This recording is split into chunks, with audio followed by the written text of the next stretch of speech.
when you don't know what's going on with your money. And I hear this a lot. People are like, I make all this money, but I don't know where it's all going. There's different steps to money, right? There's different skills. One is, like you said, you could even put the first step is like create value, be valuable in some way. What I've been helping you do is just get organized. You got the making money piece figured out. Then it's like, okay, let's help you keep more of it. Let's have structures that build for you. Derick Van Ness, thank you so much for coming on the Dr. Tyna show today. I am so excited to have you here. You are my money guy. That's how I refer to you. And you have helped me tremendously over the last year get into some situations that I really wanted to get into, like home ownership. And you've been a guiding light for me. So I wanted to bring you on the show today because I'm getting a lot of questions from my friends like, Tyna, what are you doing? You're clearly winning. And you're my secret in my back pocket. So thanks for coming on the show today. Really happy to be here. Thanks for having me, Tyna. Yeah. So can you explain to the audience who you are and kind of what you do? Because I'll butcher it if I try to give any description. Well, there's the version of me that loves art and racing sailboats, but the part you're talking about is that I am a tax and wealth strategist. I'm the founder of Big Life Financial and started the company because I worked for someone else. We did a lot of strategy for small business owners. And I just became really, really passionate about helping people figure out how to turn their business income into like personal wealth and freedom, right? Because making a bunch of money running a business and being super stressed out, like that part of it's not so great. I mean, running your own thing is cool, but a lot of people, it turns into a prison instead of the freedom they wanted. And so my goal, because I've been there with previous businesses that I had, is to help people break out of that. And that's really what I do, is help people put systems in place so that you can methodically make more money, keep more money, be smarter with it, and build things that are going to create freedom for you rather than making your life worse and more stressful. Yes. And that all sounded very appealing to me when I met you. So that is why I promptly hired you and got to work. I was really scared of money when I met you. I was making decent money, but I was scared of making it. And I don't know why. I couldn't honestly tell you why.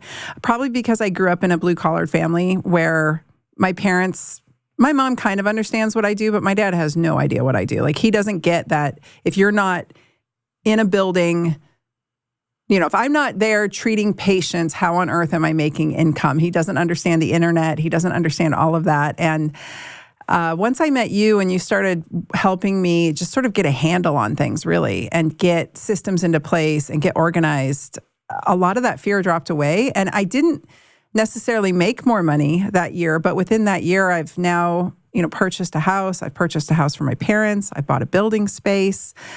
I really just, I don't know, being organized and having the right team around me that you helped introduce me to has been so monumental in me actualizing my dreams and living in paradise, literally. So thank you.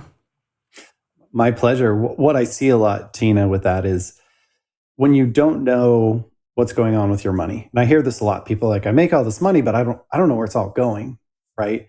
And I think of it like this. If you're up you live in Arizona, you're up on a mesa, right? And there's a cliff out there and it's kind of foggy. You can't go very close to the cliff. You have to stay way back. You have to be super cautious.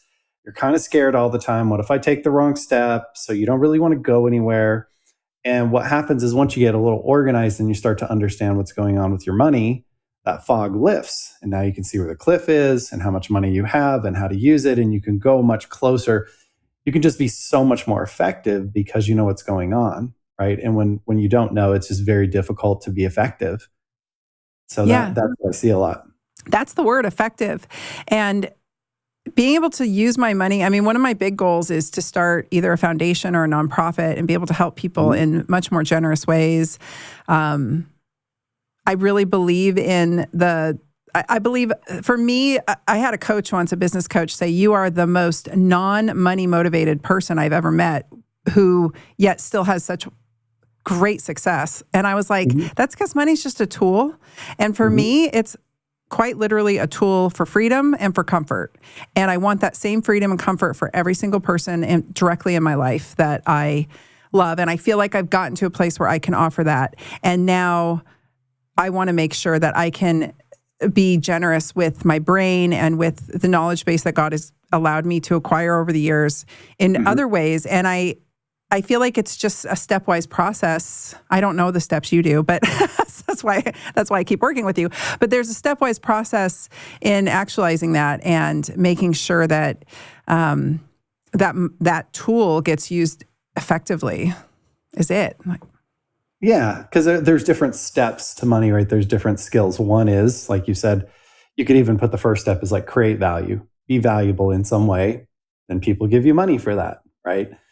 Then once you get the money, and that's what most people think the game is, get the money. But the problem is then you have to keep it, right? We all know about taxes. And if you've made much money, like we primarily work with people who make at least $300,000 a year, because that's when taxes start to get pretty expensive. And usually business owners, because they have more levers to pull. But the next thing is, how do we pay a lot less tax legally and do that in a way that makes sense? Now, what I see happen all the time is, oh, go buy a new car.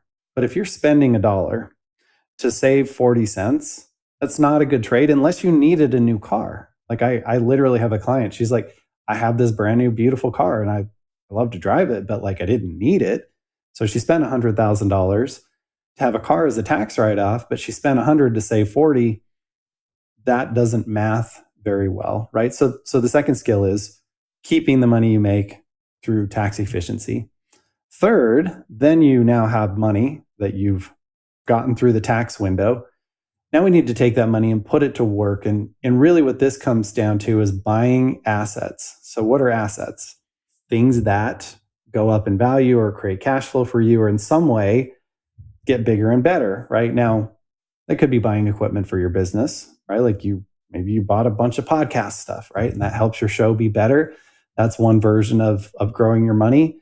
There are lots of other tools out there. There's all these investments and insurance and entities and business ownership and a million other things, right? But you need to have a plan for that.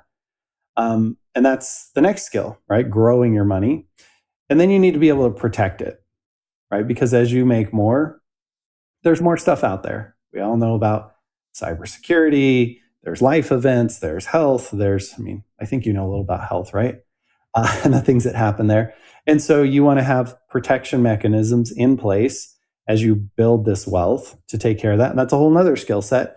And then the last one is, how do I pass it on? Whether that's through a foundation, passing it on to your family, but really creating true legacy that will live beyond just you being here physically and making a difference there. And each one of those is a different skill set. So what I've been helping you do is just get organized. You got the making money piece figured out. Then it's like, okay, let's help you keep more of it. Let's have structures that build for you, protection we're working on, and then moving into legacy, right? And so what nobody ever tells you about wealth, Tina, is that it's all about automating.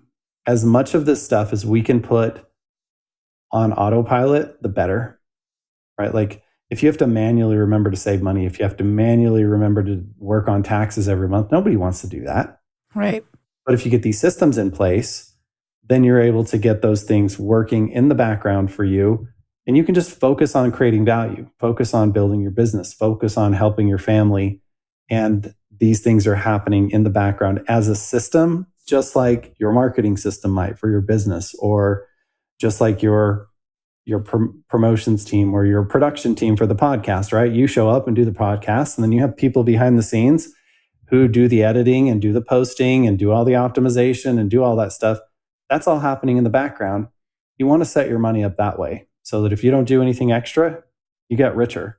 And that's a big part of it. Getting richer is always a good thing.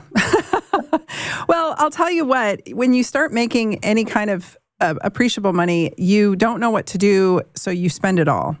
And you don't know where you're spending it. You're just trying to reinvest it in yourself. I think that was something I did a lot of. I spent a lot of most of my career, I spent most of my money back into myself, either furthering my education, furthering my expertise, making sure everything was top notch, not wasteful spending by any means, but just, doing all the things. And that took a while. Like it took a while to get to the level in the regenerative medicine space, for instance.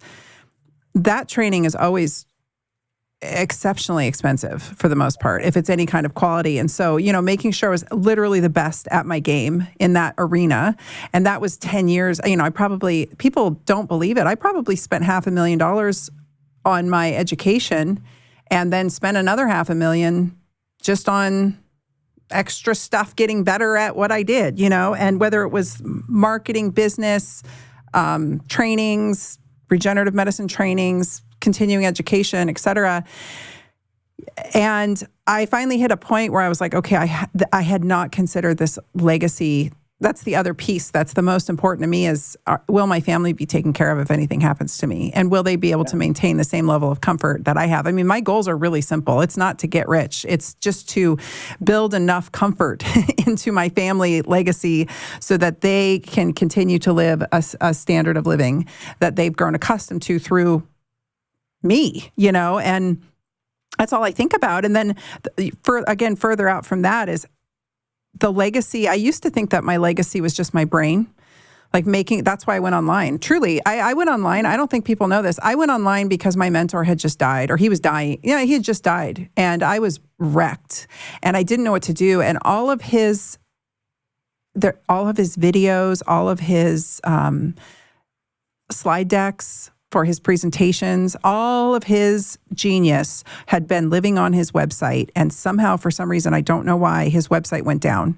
and it was all gone. And there's no video of him anywhere speaking, lecturing, teaching, because he was just that early wave before this was all so easy to do, And I cannot find footage of him anywhere doing any of his magic. And I was so horrified by all of it that I started a Google document to my daughter in case anything ever happened to me. I wanted her to know, and I hate the term biohack, but that wasn't really a term back then, but it was just the idea of I know how to fix this, and let me tell you. So if anything ever happens to me, you can open this document and here will be this is how to keep I know her body. I know my body. I know what I went through. I know what I didn't want her to have to go through with her health that I had to go through.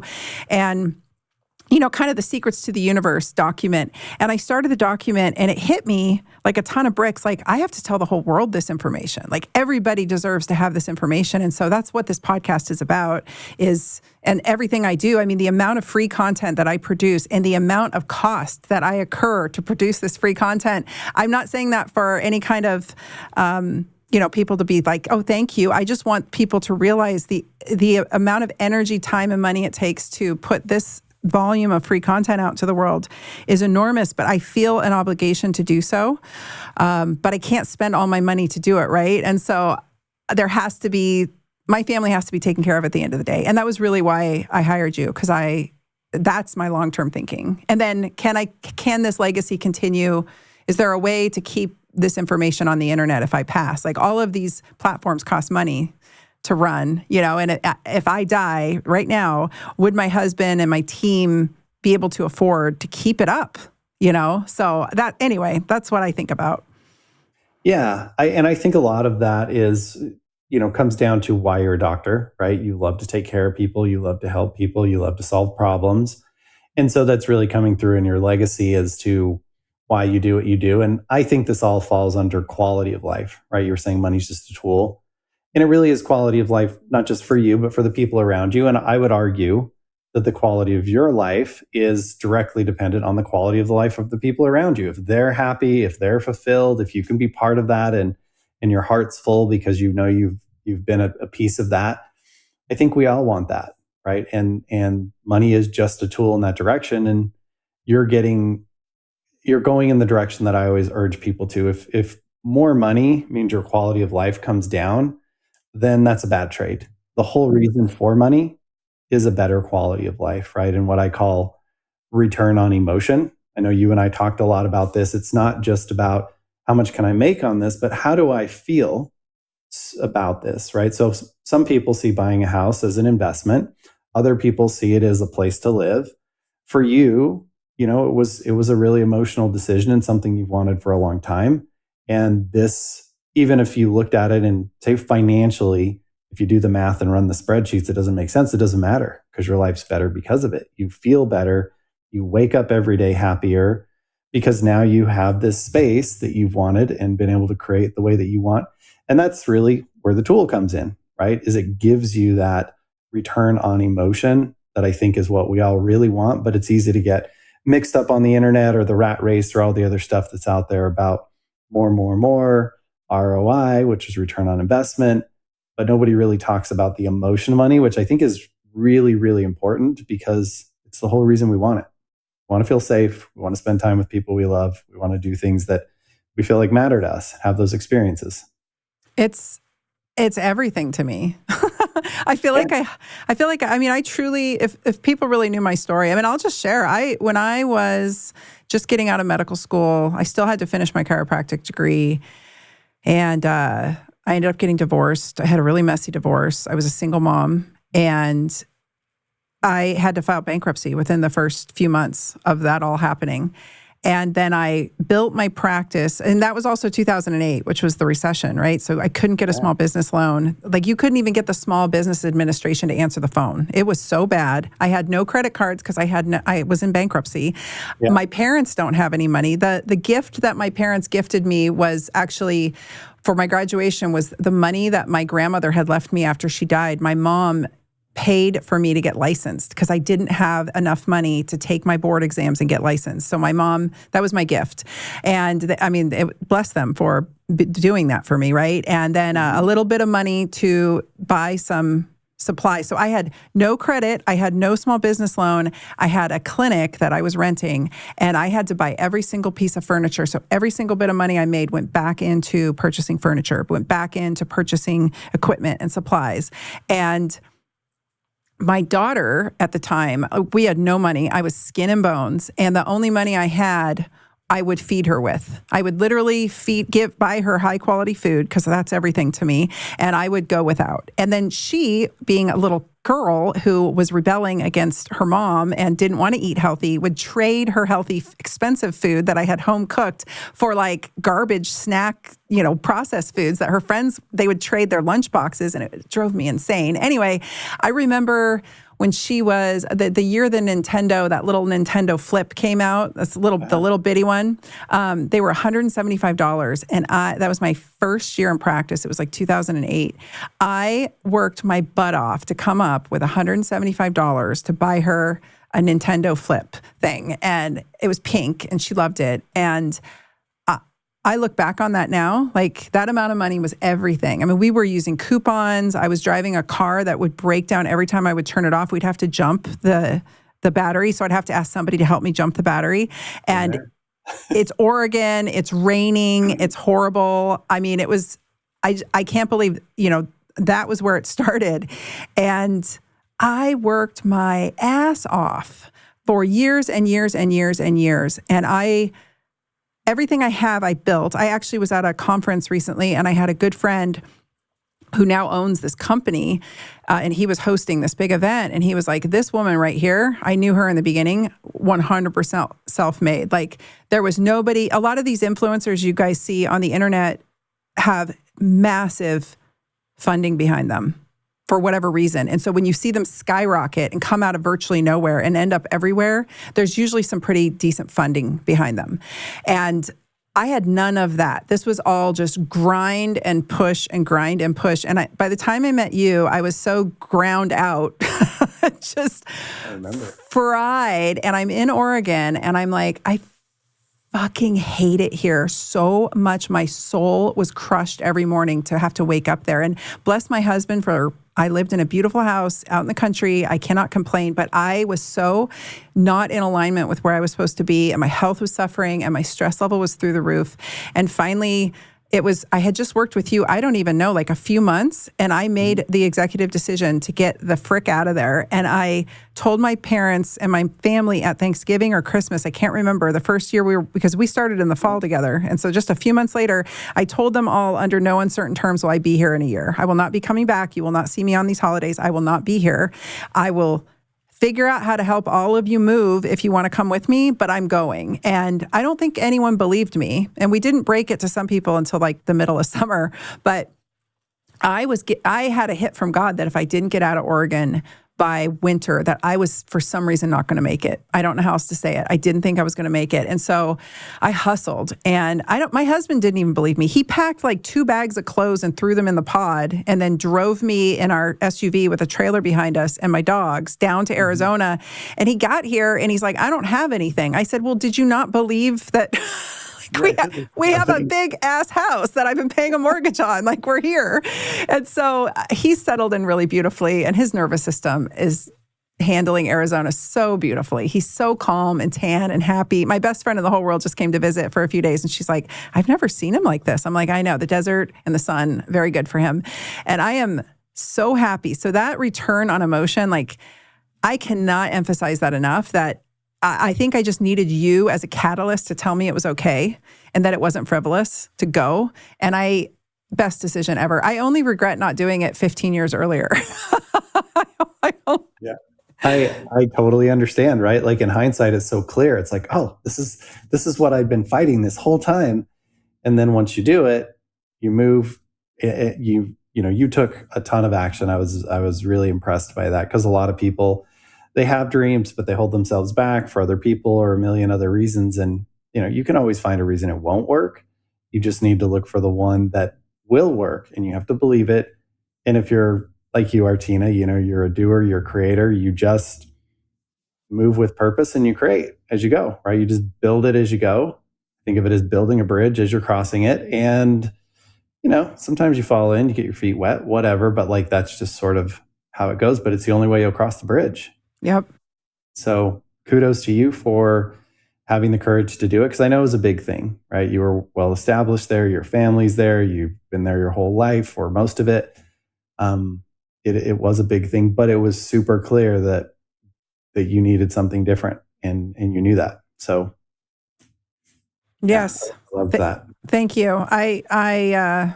I wanted to get out of there 15 years earlier, and it was really weird as I was purging and packing. It all became very clear that it was one thing after another that kept pulling me back in. And my best friend was here, and I've never had a house before now, like, this, but the audience, I've never owned a home, and this was my first home, and it's beautiful.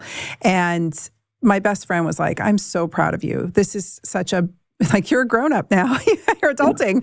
This is such a beautiful home. It's so peaceful there. I hope I grow old and die there happy, like, it's a great place. And when I bought it, I had in my head, like, I saw grandchildren playing there, and I saw myself getting old with my husband, and, I am happy there.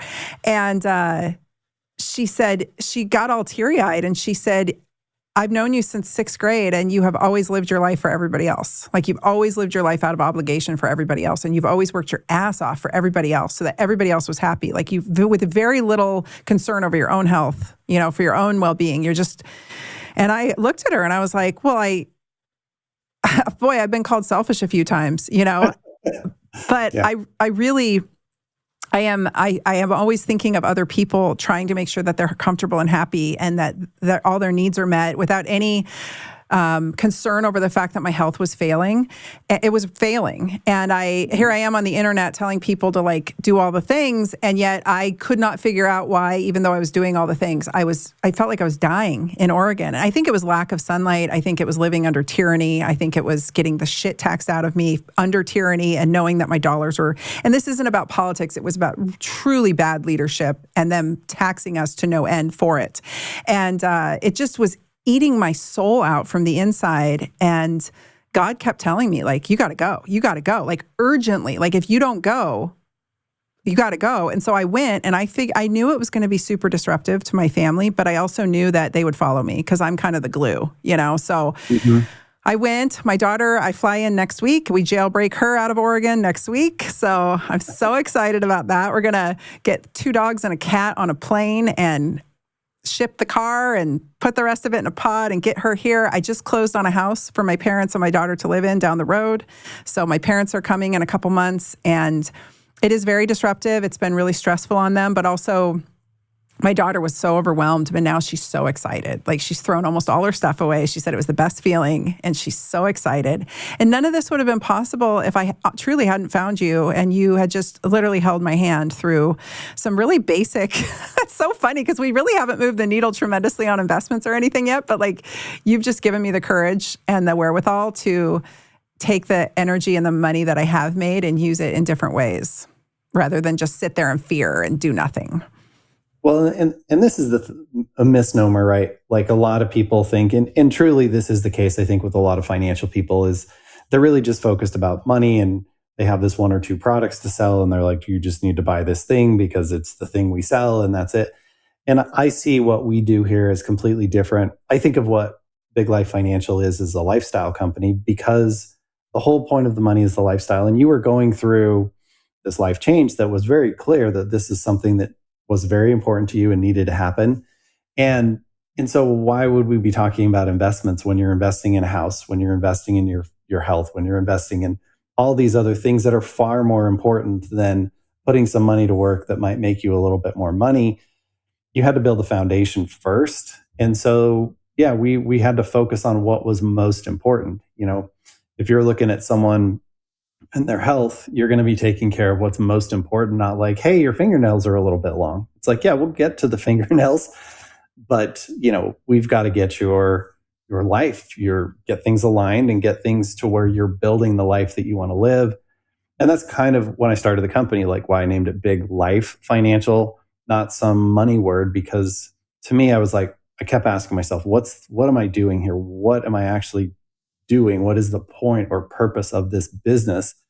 And it was to help people build a big life, right? Something that was I use the term self-expression, right? But their ultimate self-expression, being able to be the human that you want to be because you've got money out of the way. And so you had enough money to be able to really follow what you as a human being needed. And now you'll do the next layer and the next layer as you continue through this. But a lot of that is just, you got to give yourself permission. And I found after working with almost 2,000 business owners, it's amazing how often I just need to give them permission to do the thing that they want to do. Yeah. Like, it's okay to want to move and go a place you're going to be happy, right? And so many people don't have that person in their life that will give them permission. And that's a big part of what we do, is just trying to be there for you, human to human, not just like your money guy.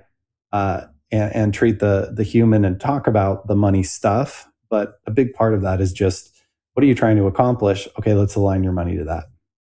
Oh gosh, it's been like we've had meetings where I just cried through the whole thing because I was so overwhelmed with whatever was going on. So, I mean, I think in some odd way you've played therapist as well, which is really funny because that's what money is. It's similarly with health, you know, patients, people pay me to give them permission to do the thing they need to do to get their health improved. It's so, I mean, literally I joke that the bulk of what I do with patients is I get them pooping and I get them hydrated and urinating regularly enough that they can actually, and just like the foundations so that they can actually take the peptides or take the treatment or take and handle and optimize whatever it is that they want to do. Because without those foundations in place, really basic, boring stuff that I'm just sitting there facilitating, that and sometimes, I mean, gosh, it takes some people like 9 months to get pooping regularly, just pooping every day. It sounds so simple, but that is such a necessary step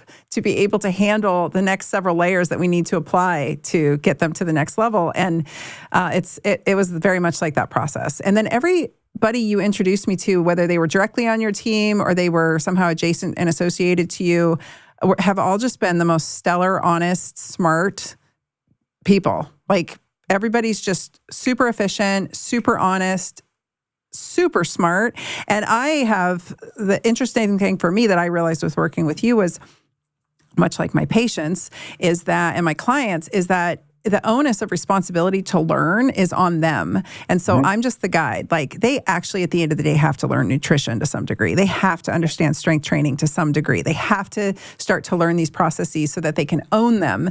And so I have been sort of in the university of money since starting with you and working with Brecken and like figuring out these legal tax strategies and understanding them and understanding different. I mean, I have been down the rabbit hole till 3 a.m. sometimes, really trying to understand these concepts. And then I bring them back to you, or I bring them back to him. And he's like, yeah, right on. You got it. Like, you figured it out, and that, and ChatGPT has been really helpful too. And just kind of understanding, and the new, love him or hate him, but just the changes that Trump brought in with the tax laws and bills, and just really understanding how to make my money optimized for my goals. Same as health. Like, how can people don't need to live their life like I live my life, but they need to figure out how to optimize their health for their goals. And it's like the same. 100%. I know that I tell people this all the time. I'm like, I can pave the road and line it with flowers, but you have to walk it yourself, right? If you don't take ownership, just like if you hire a trainer to get in shape, you still have to take ownership of your health. You're not going to get stronger if you don't eat well, if you don't sleep well, if you don't hydrate. Even if you show up and they tell you, do this for this 45 minutes or hour while you're here, like, it's better than doing nothing, but they can't carry that health for you, right? And it's the same thing with money. I can talk to you, Tina, about, hey, you can do this or you can do that, but you have to actually earn the money. You have to save the money. You have to put it to work. You have to pay attention to, hey, wait a minute, this seems wrong. Let's figure that out. What's going on here? You can go to someone else for leadership. You can learn from them, but ultimately, nobody's going to care about your money as much as you do, right? And you have to take complete ownership. The clients I have who take ownership see incredible results. And the people who come and they're like, okay, make me money, they don't ever do anything and nothing happens, right? And we try to weed that out on the front end, because if people aren't willing to change, and I do have clients, they're like, okay, we want all these tax breaks. And we're like, okay, first let's do this. No, I don't want to do that. Well, let's do that. I don't want to do that. Let's do that. I don't want to do it. We're like, well, why are you here? You don't need to waste your time or my time if you don't want to make any changes. And I find a lot of people are willing to do more of the same, but they don't want to make the change, right? Yes. They're on a diet that's not working, and they're like, well, I'll just do that same diet harder. And you're like, well, but it's not working.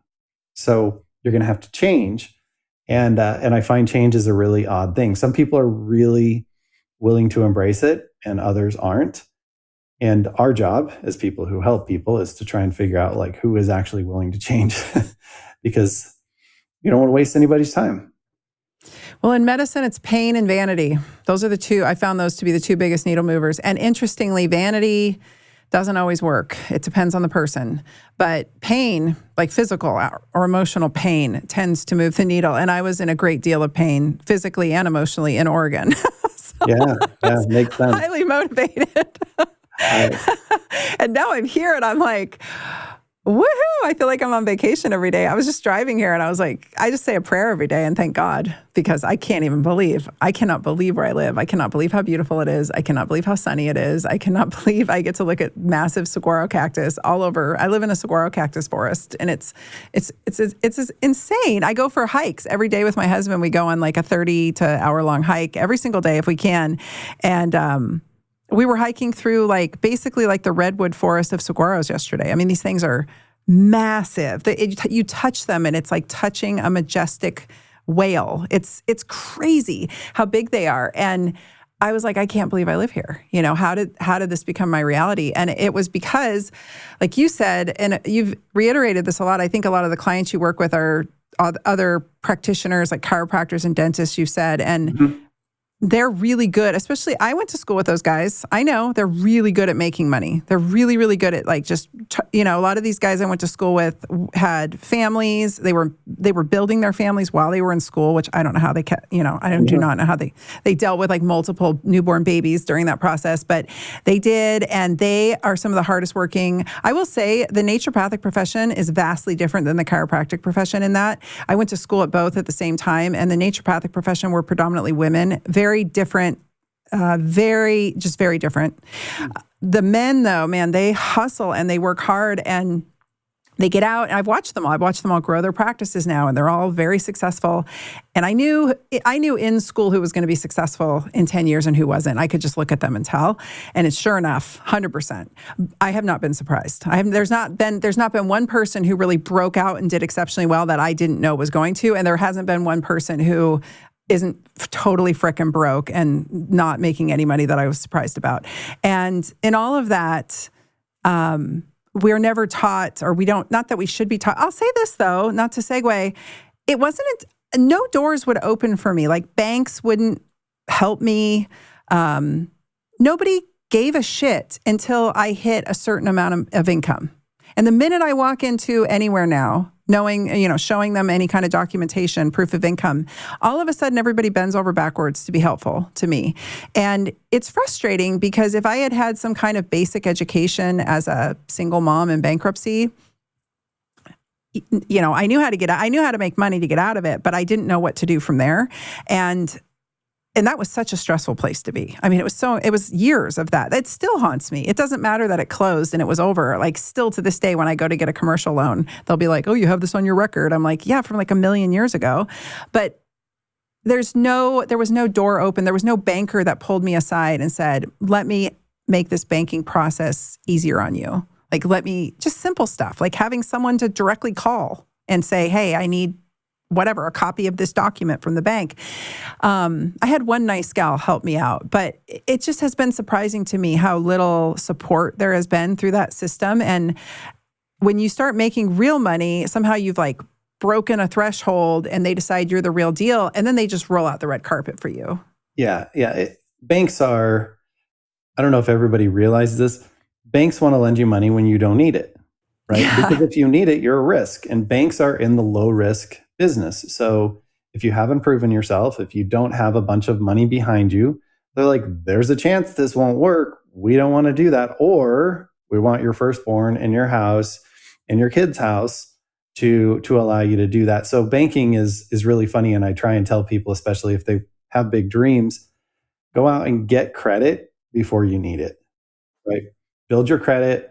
We're looking to acquire additional financial firms and stuff. And it's like, I'm building my credit now so that in 1, 2, 3 years, as we're buying these things, I have established credit, because the banks, they once you need the money, they don't want to give it to you. And it's just such an awkward thing. But like, even with you, when you were buying the building, right, your office space, and the first guy you were working with was just a knucklehead, right? And he was telling you it was all difficult and you needed all this stuff. And I was like, "Tina, it doesn't need to be this hard. Call a different guy. You said the realtor was good. Call him and ask him." And it sounds like his mortgage guy was way better. And I think just having someone who's done this, because I was a real estate investor, so I've done about 300 real estate transactions. I knew that it didn't need to be that hard. But if you didn't have someone who was like, "No, this guy's the wrong guy. Go to the other guy. He's a good one from what you're telling me. Talk to his people."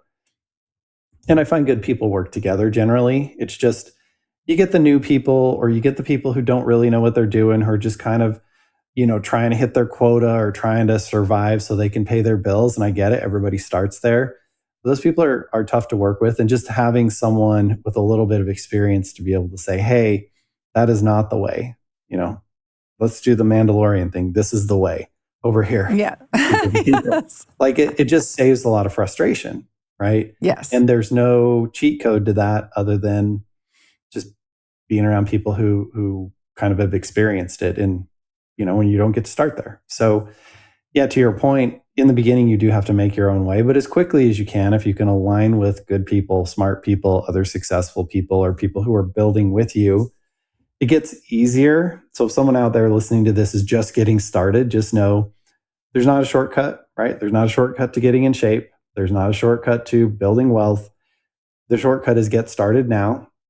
Do the work. Don't try and skip it. I'm amazed at how many people try to They do more work trying to skip the work than just doing the work. Like I know you see it. People doing this mental gymnastics around how to get around eating a certain way and doing all these other things. And it's like, just do the thing. It's way easier than all of this song and dance you're doing over here. Well, they'll inject themselves with thousands of dollars worth of gray market peptides from China, having no idea what's in them. And don't want to do any of the foundation work. And then, I mean, same thing, like there's predatory actors in all of this. I remember, I mean, you know, in the peptide space and in the health space, there's so many predatory people online, and I feel like middle-aged women right now are being really preyed upon. I'm working on a program to try to help with that because I'm so grossed out by what I see. And similarly in the money world, it's I dated a guy when I was in finishing up graduating. I dated a guy, and just for a short time, I broke up with him, and he was like, "But I love you," and I was like, "Well, I don't love you," and we're moving on. And a few months later, I started my practice, and I needed merchant services, and so I asked this guy, or this guy, turns out he just started working for, you know, I didn't know anything about anything. And so this guy gets me a contract and gets me set up with merchant services. And I was like, so grateful. He made it so easy. And boom, I had payment processing. I could take credit cards. I was open for business. Yeah. And years later, as I was finishing up with that contract, I actually went and read it. And he had charged me like $3,000 for the machine that was originally $270, but he said, "Oh, but you can finance it if you can't afford to buy it right now." And I couldn't afford to buy it right then. So I financed it for almost $3,000 over the course of that, 4-year contract. And it's just stuff like that. Like there's so many predatory people out there, and having, like you said, knowing somebody good and honest who knows other good and honest people, who knows other good and honest people. But I will say that door wasn't open to me. I tried. I really did try. And that door really did not open up to me until I started making more money. Again, hitting that threshold. It's like once you get over, like the $500,000 mark, suddenly people start paying attention and start being helpful. But there's still a lot of, even in my space though, like in the online space, there's a whole group of us women who are all online influencers. We're all friends. We all communicate with each other, and we keep coming across the same bad actors, the same social media teams and the same different contractors who will just hose you completely because you have big numbers and you're desperate for help and support. And so I think there's bad apples in every category, but just finding you and finding your team and the people that you have referred me to, even outside of your team, even with, no profit to you, right. You have referred me to some really incredible, honest people who have all been very patient with me and explain things to me. And I'm a smart cookie. I'm like, give it to me straight. I don't know anything about this, but I'm not a dummy. So like, I can go at a certain speed. And it's been really fun because I feel like I'm supported, which opens up the possibilities for the future in ways that I had never considered before. And I actually feel like I might be okay at the end of this journey, Yes, you're going to get there. And you are along the way. So yeah, but I think that's the big thing for people. They think there's some end result. Honestly, I learn new stuff all the time because I work with hundreds of clients and, dozens very intimately. And something comes up, right? They're out in the world. They're getting approached by different things. New strategies come along. Like you said, there was a new tax bill that passed in July last year. So that's opened up some new things. I'm seeing new things all the time. And like, I've been doing this for 20 years. Right. And so it's a continuum. There's not necessarily a finishing point where you're just like, now I just know everything. Because the truth is, even things like banking, I worked in banking when I was first out of school. Banking's different now than it was, right? Like we have the internet. When I got out of college, we really didn't. It was there, but not really. And the way trading works and the way investing works and the way business works and how fast things change, it's always happening. And the key is just to be on the path, in my opinion. Be learning, be growing.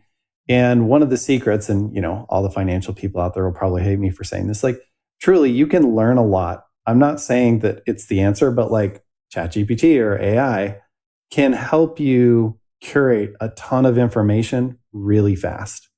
Now, it may not be perfect because honestly, it misses some of the details. It doesn't get some of the nuance. It's going to give you some generic stuff, but it's going to keep you from making a right turn when you should be going straight, right? And if you don't know anything about it, ask it to teach you like a fifth grader about a thing, and it'll get you 80% of the way there. I think AI is really good at 80%. And then that should get you to where you can ask intelligent questions and see, is the person I'm talking to snow jobbing me, or are they really here to help? Right. And that's, I think the a bulk of it is just getting past a bunch of those bad actors who know like that hook. They're like, oh yeah, I know if I say this thing, people will give me money. But like once you start to understand the topic a little better, you're like, wait a minute, what they're saying isn't even real. Like, it doesn't exist, or they're exaggerating. I watch these, I have clients send me webinars all the time. Oh my gosh, this other financial guy, he's doing this thing, and I just put in 20,000 a year and I get $26 million in retirement. And I'm like, okay, let's just turn on your brain. If that was real, why would this guy be the only one who knew about it? Like that's not real. I get that they can show you some numbers that add up to that, and I've gone in and broken some of those down, but like you do have to use some common sense. But AI can help you to sort that kind of stuff out too, at least first layer. And hopefully it can get you to a level of competence where you can get over the hump you're talking about faster, right? Because you do kind of have to get over that hump. I'm going to say something here that people may or may not like, but it's the real truth. It doesn't pay very well to work with people with no money. Yeah. Like broke people can't pay you. And so unless you're a charity, it's really hard. And the truth is, like if I'm a financial guy, I can't do a lot for someone who's broke. Yep. Right? Like business building type of coaches or whatever, they can work with broke people and hopefully help them make money. But the truth is, until somebody makes money, what I do with taxes, with growing your money, with protecting it, if you don't have any money, none of those things matter, right? You got to make the money. And so it's really hard because the most underserved group of people is the group of people that needs it the most. And so that's why I do YouTube videos. That's why I put a lot of content out there. There are a lot of people who could really benefit. Maybe they're not perfect for our tax firm, right? But like I have a tax book on our website that has 15 ways that people can break down their taxes. I would say nearly everyone with a family and a business can probably save $15,000 to $25,000 on the low end from the strategies in that book, right? And that's why we give it away for free, because I don't want to charge people to work with us when, they're paying $15,000 a year in taxes. Well, me saving them $15,000 helps, but it's not the same as the people I'm working with who are paying hundreds of thousands of dollars, and I can save them that. So I'm like, let me just give this information away for free. And that's sort of our way of like giving back and helping people. And then maybe eventually if they make more money and need more help, they'll work with us. But ultimately, that's been my answer to that, is if I can give it away, like you're saying, on YouTube, if I can give it away in PDFs or books or different resources that we have on our website to help people get to the point where now they really do need the help that we provide at a little higher level, then that's kind of the approach that I've taken. Because working with people who can only pay $100 a month, like there's just not enough hours. Right. You can't do it, and it doesn't scale, and it kind of sucks, but it's true. So nobody wants to hear that, but it's like the reason nobody tells you to pay off your credit cards, they tell you to invest in your IRA or the stock market, is they get paid on that. They don't get paid if you pay down your credit cards. But the truth is, if you're paying 29% on a credit card, even if you're getting 20% in the market, which happens some years, but does in others, it's a whole nother topic. But at the end of the day, why would you be paying 29% and only making 20 and consider that a good idea? The reason you get that advice, people get paid for this. They don't get paid for this, right? And so we have to be clear about the fact that you'll only get people to really help you at a high level if there's something in it for them, because they have to make a living. And you have to kind of really stop and use common sense, or work with someone who maybe you work in a group setting, right? Like you've probably done group coaching, either received or given. And that's a way where you can get much higher level advice for a lot cheaper, right? Mm-hmm. Like a business building group, we do that way, because to work with our guy who's done $4.5 billion of exits, it's expensive, right? It's 6 figures a year to work with him one-on-one. In the group, it's more like $15K for the year, but you can still get direct access, right? So you got to find ways when you're early in your career to do those things if you can't afford the one-on-one, and it'll get you further. And then you can make more, keep more, build more assets, and then you can take that big jump to what you really need ultimately. So I don't know. That is part of what's broken about everything industry-wise, is people got to make a living. And if you don't have any money to give them, it's going to be hard to get help. It's the same in medicine, unfortunately. If people can't afford the price of entry, they can't afford the peptides and the hormones and all the regenerative and all the things. And it's really frustrating. And that was one of the big reasons I went online. And I try to be as transparent as I can. There's a lot of things I can't say to the public for free because it's, crosses the line into medical advice potentially, or it could be misconstrued. And so it's been a really difficult journey. People really, and I'm sure it's the same in your industry, people want this black or white answer. And the answer is always, it depends. Yeah. Always. And especially in my medicine, in naturopathic medicine, we're treating the individual, not the disease.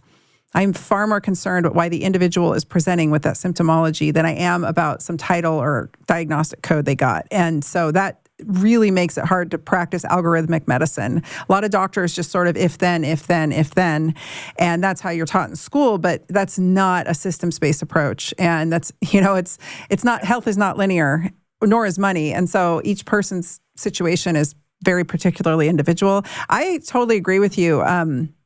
The true ticket to my success, my career took off and I started making real money when I started joining masterminds and I started joining groups and I started joining networking opportunities and opportunities to just be in the room with some of these people. And maybe I would have a chance to eat lunch with them and really going in with this open-mindedness of like, I always want to be in the room where I'm the dumbest person and I don't know anything.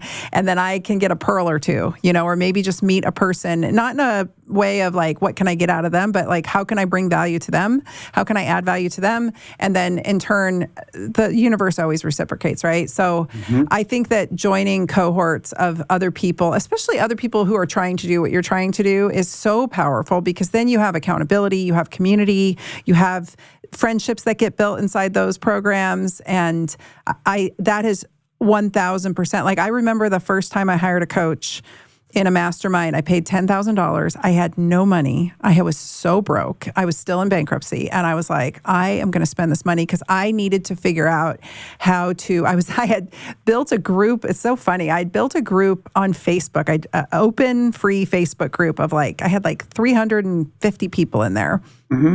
And mostly women. And they really wanted something from me. And I didn't know how to launch an online product. I had no idea how to do it. And so I hired this gal, I get in her mastermind, and she teaches me how to do a launch. I do a launch, I make 15 grand like that.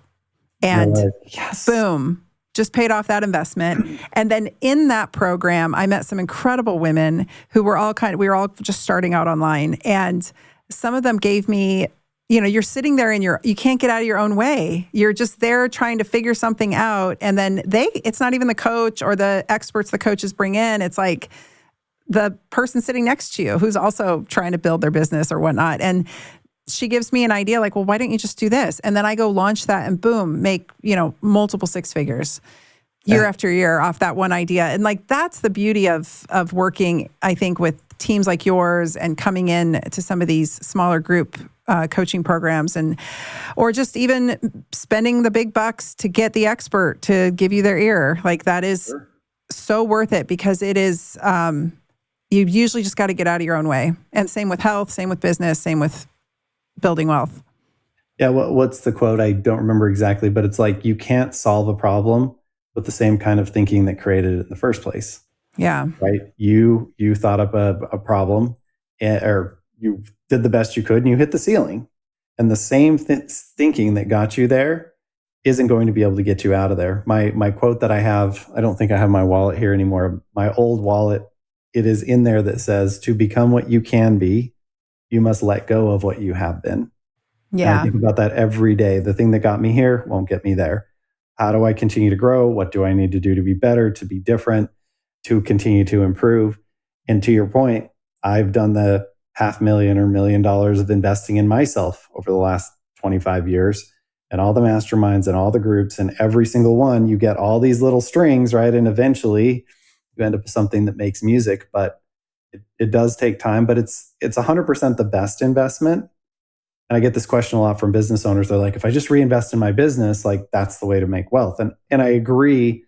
But I think once people hit maybe 150,000, 200,000 of income, you need to start peeling money off outside of the business, because things happen there. It's the 5 Ds, right? It's death, disability, divorce, disruption, or disagreement if you have a partner. Like stuff happens. You work in health all the time, health happens. And so having money that's been peeled off, that's working for you outside of your business, builds a really nice safety net. And I see too many business owners do what athletes do: reinvest, reinvest, reinvest, reinvest. And then they blow out their knee their senior year. They never get the contract, and all of it was for nothing. I don't want to say that's going to happen to people, but if you're looking to get rich for sure, the one thing you said, everything comes down to depends. There's one thing I can say for people that is a for sure: automate savings. Save first. If you just do that, you get richer every month, even if it's 5% or 10% of your income. When I was broke as broke, I saved 10% of my income. At the end of the month, I had to go scoop half of it back out just to live on and eat my not high quality food to get through the month, right? But then the next month I did just a little better and I didn't have to scrape quite all of it out. And then as I made more money, I was able to keep that 10% in there. And then as I made more, I went from 10 to 12 to 15 to 18 to 20. Now I try to save 30 cents on every dollar I make after taxes.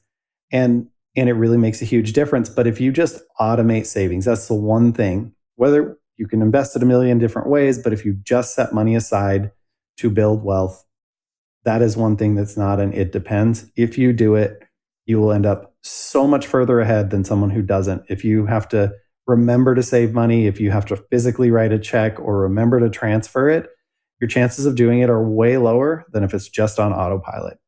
And that's things that we teach people how to do, is layer these things in that over time you're working on your business and all of it's getting built in the background. Yes. That's phase 2 for me. Yeah. I just spent it all. Well, and we've talked about it, and on you know houses. it's there.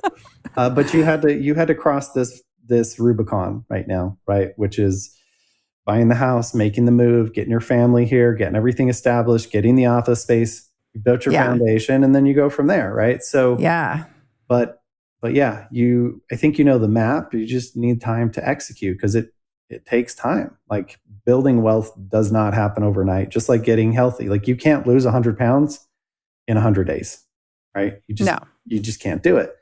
You can't build a lifetime of wealth in 6 months or a year. Right. It just takes time. So that's the reality of it. Well, I think the biggest win is having a map in front of you when you had no map before, and then having somebody guide you along that map who has done it themselves and has brought multiple people down that path as well. Hundreds, thousands, I don't know how many clients you've serviced, but, with me, with patients, my rates are my rates because I can get them there faster and a lot less pain. And, in medicine, there's a lot of people right now in the medical space who are practitioners who are very excited about starting to prescribe hormones, starting to prescribe peptides. They're learning, but it's real messy if you don't do it in a really elegant, hierarchical pathway. Like there's a really gentle, kind way to take people through things without blowing their, immune system up and all kinds of other things that can go wrong.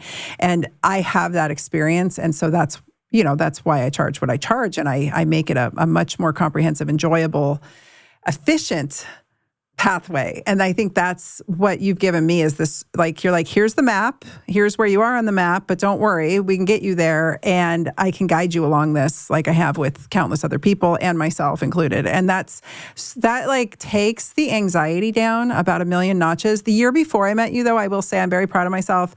The year before I met you, I had been carrying around, I'd been saddled with about almost $400,000 in student loan debt. And the year before I met you, I realized I made a spreadsheet. Finally, I got serious about it, put all my loans and the interest rates and everything in there. And I realized that I had spent over $100,000 over the course of a decade in paying down my student loans. And I hadn't touched the balance hardly at all. It was all interest.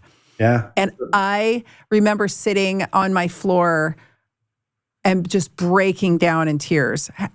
spending $100,000 over 10 years when you didn't really have any money Right. to begin with, and realizing that you still came out owing the same amount. And so I made a spreadsheet and I put everything by interest rate. And so I just started aggressively throwing all my money, like to the point where I'm like, I will live as a low income person until I get this paid down. And I aggressively attacked that student loan debt, and I paid it all off by the time I met you. So when I met you, my next phase on that path was like, okay, get myself a house, move where I want to move so that I can be creative. I can't be creative and do cool things and create awesome content for the world and be of service and be in purpose if I'm miserable where I live. I just can't do it. I tried. I tried. I really did.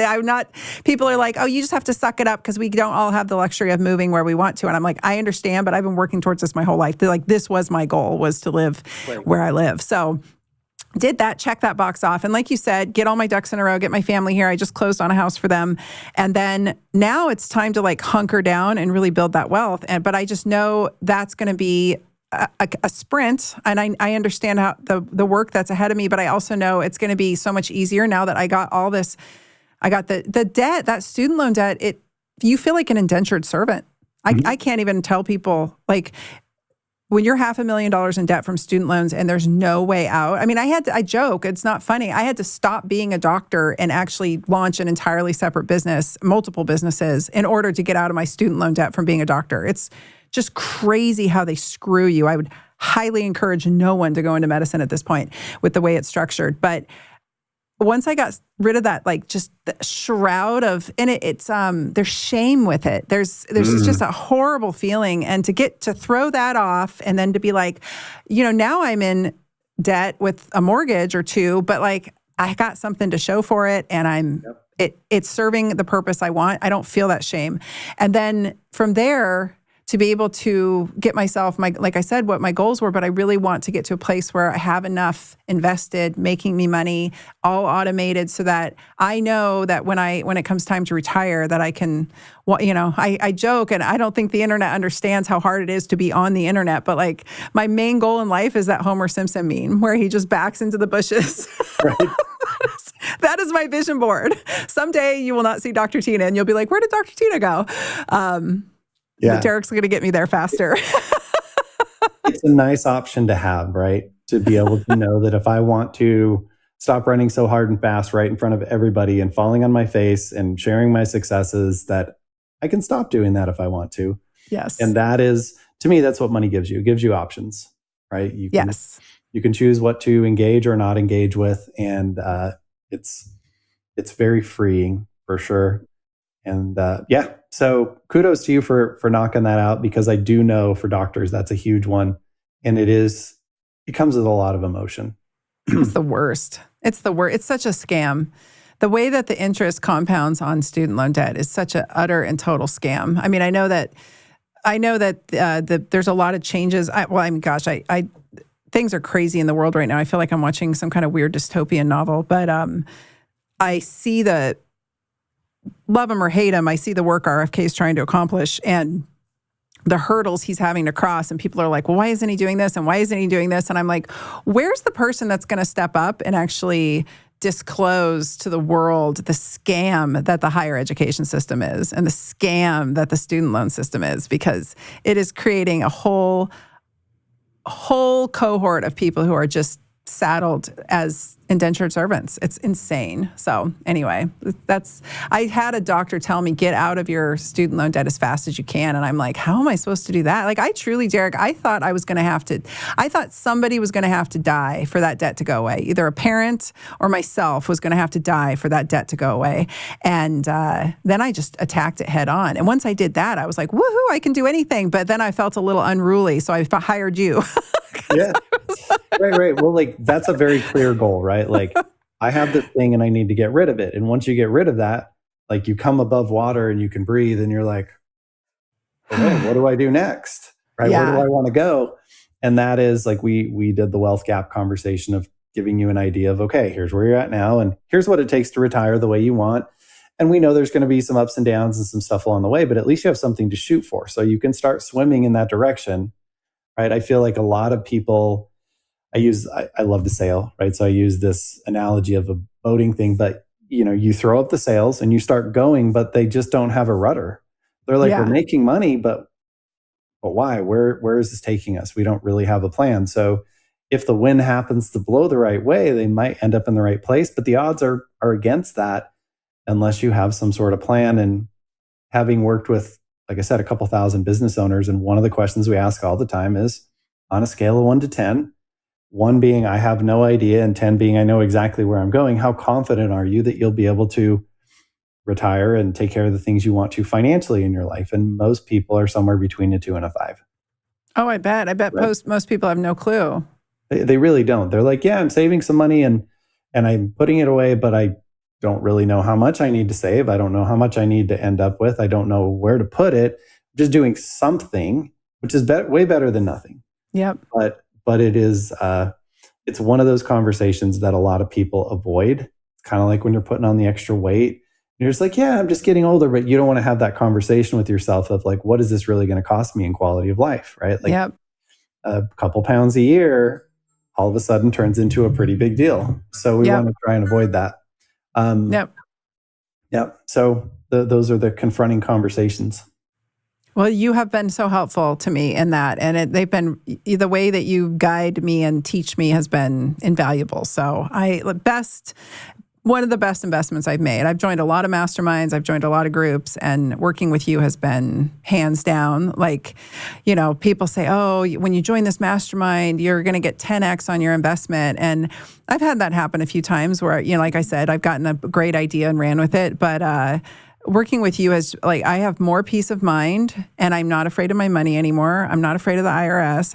I'm working with the tax codes, not just, blissfully ignorant of them and living in fear all the time kind of thing. And I understand how it works much better now. And I know that I have people in my circle that can help me, guide me, and I can use ChatGPT to get, 80% of the way there and then have those educated questions with the professionals that I've hired to help me. And it's been just a total game changer. So I feel like I'm on the winning team instead of being like just scared to breathe. I just was, every time I opened my bank account, I would have just massive anxiety before I met you. I can't even tell you why, but I don't feel that way anymore. Now it's like a fun game.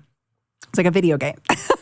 Well, that does my heart so much good. It's why I do what I do. I really love it. So I appreciate you sharing that because it makes me happy. Yeah. Well, I appreciate you. So how can folks find you? Where are all the places? Well, obviously we have a website, biglifefinancial.com. And like I said on there, there's different trainings. There's the tax book. I also have a YouTube channel. If you just look up Derick Van Ness, there's no other Derick Van Ness. I take it back. There is one, but he spells his name different. So thank goodness I don't have to deal with that. And I do, I'm on Instagram and other things, but primarily YouTube and the website are the best ways. And we offer a wealth gap assessment, which is kind of the where are you, where do you want to go, what does it take to get there kind of conversation, really just helping people understand that map. And if people go to biglifefinancial.com/Dr Tyna, all lowercase DRTYNA, they can get a free wealth gap assessment with our team and kind of see what makes sense from there. It could be tax savings, could be filing for research and development credits, which we didn't touch on, but really can make a huge difference for a ton of doctors, dentists, medical people, construction people. Like if you do something innovative or where you're consistently trying new things, you're probably qualifying for credits and you don't know it. But I mean, I have a doctor right now, they're going to get like $550,000 back for the last 3 years. So wow. Yeah. And one of your mentors got a couple $100,000 back, but it's very typical for people to get $15,000 to $50,000 a year. And right now we can go back 3 years. So a lot of people are getting 3 years at once, which is pretty huge. But we can do whatever makes sense on the wealth gap assessment because part of that is taxes, protection, growing your business, whatever you need, because it really does all work together, just like health, right? You can't just do one thing. It all really works together synergistically. So we really try and take that approach. Yes, I love it. Okay, so biglifefinancial.com/Dr. Tyna. You guys, if you are a practitioner, I have a lot of practitioners that follow me. I highly suggest just getting on a call with these guys, even if you're not quite, if you think, oh, I don't make enough money, just trust me. It's a very fine line between struggling and actually thriving. And sometimes you just need a little guidance to get there. It's not that big of a deal. So, and then for everyone else listening, don't be fearful of your money. Like, learn how to use it in your favor. And the tax codes are written for entrepreneurs. So from what I understand, so if you're an entrepreneur, like, it's really great to get hooked up with. And you guys are super honest. Like, that is, I invited you on here. Like, you did not hit me up and ask to come on the show. I invited you on because I feel like you have changed the course of my life in monumental ways and the course of my family's life. And so I was like, and like I said, my colleagues were like, what are you doing? Like, you're clearly winning. What are you doing? And I'm like, I actually didn't have some like huge jump in income. I just quit being afraid of my money. With your help. So anyway, I really appreciate you coming on and sharing your info today. And you guys, his YouTube, check it out. Tons of information in there. So thank you so much for coming on the show and for being my friend and for helping me. Absolutely. I've loved every bit of it. And I just appreciate you being someone who's willing to work hard at getting what you want. That's so admirable. And I don't know, it inspires me. Thank you. Well, we will have you back on when I get to the next phase. Okay. I love it. We'll talk about it. All right. I hope this was helpful to everyone. I was really transparent on this. I mean, sharing my money information is not something I planned on doing, but I feel like it's so important, especially right now, like, especially for women. It's the women listening. I know a lot of women listen to this show, a lot of middle-aged women, and I don't want middle-aged women to live in fear. I feel like they're just, we all work so hard. Our hormones have a very difficult time dealing with grinding constantly. So having a team of honest people around you that can help guide you has just significantly improved my health as well. So you guys go check them out, biglifefinancial.com/Dr. Tyna. If you want to rate, review, subscribe to the show, you can do that on any of the big platforms. Make sure to check out my YouTube as well, because we're growing over there and it's been really fun. If you guys want to watch this on video, and we'll catch you next week. There are people who don't tolerate standard dosing of hormones. That doesn't mean it's not for you. And it doesn't mean that you can't handle estrogen or that you don't need estrogen. It's starting to lead to depression. That is estrogen leaving the building. And I highly encourage you to seek out help from somebody who knows what they're doing. I will tell you that estrogen leaving the body causes the hair shaft itself to become thinner. So the diameter shrinks.